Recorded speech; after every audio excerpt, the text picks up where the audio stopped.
Continuing our reading in Abraham Hannibal by Francis Summers Cox, this episode is Chapter 6, The Feast. The next day, after food supplies had been organized, the 19 boys, their hands still tied, were lined up by a dozen guards to start the 4 days' journey south to Mount Damo. Their mothers and sisters, Granny Esther, the house slaves Makeda, Abraham, and Lahia, all gathered to see them go. But they departed in silence. Phares, the Lord of the Sea, was standing with his arms folded, watching, and no one dared say what was in his heart. In the evening, the feast began. Some 30 people in the big downstairs hall of his father's palace. For once, Abraham sat next to his father, among the chief warriors, instead of with the slaves and the children, and his mother sat on his father's other side, the 2 black faces on either side of Phares' honey-colored one. "How would you like to be served before anyone, my young lord of the elephants?" Abraham grinned. That would be all wrong, father." Then he quickly remembered his manners and said, "But as your highness wishes, of course." "Well, today it will be all right. You, bring us food." And the slaves put in front of them the giant sour pancakes, the spiced raw meat, and the red pepper curry with chicken and eggs that he loved so much. "Start, my boy. Tonight is your night."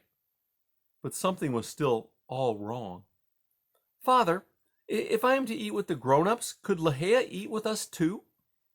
The Lord of the Sea laughed. "Tonight, everything is possible. You, bring Lahia." So a slave fetched Lahia from the far end of the hall, and they feasted together. Abraham even made himself a little dizzy by drinking a little of the bright yellow honey mead. Much later that night, Abraham got up to relieve himself in the yard.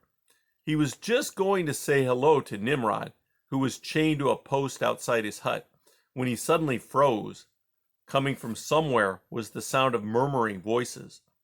There was very little moon, but over by the palace he could just make out 2 dark figures. He crept round in the shadows of the yard wall and listened. "I will have them brought back from Mount Damo when I think fit. They need to be taught a lesson. The younger boys are harmless enough, but that Gabre Salisi has a look in his eye that I don't like at all. They need to know who is master here." Then he heard his mother answering, "My lord, I know that Abraham's distressed. He feels he's the cause of their punishment." "Our son has to learn that there is no place for softness in this world. But I have to say it, he is a fine boy, and a brave boy, in spite of his fondness for books and Bible studies." "You aren't so ignorant of the Bible yourself. I remember when you were younger." Abraham heard his father laugh softly and saw him move close to his mother, taking her face in his hands. When he spoke, his voice sounded gentler than he had ever heard it. "You mean you remember words like the Song of King Solomon? Something like this?" And to Abraham's surprise, the Lord of the Sea began to recite words from the Bible, strange and beautiful old words that the boy could only half understand. "Behold, thou art fair, my love. Behold, thou art fair.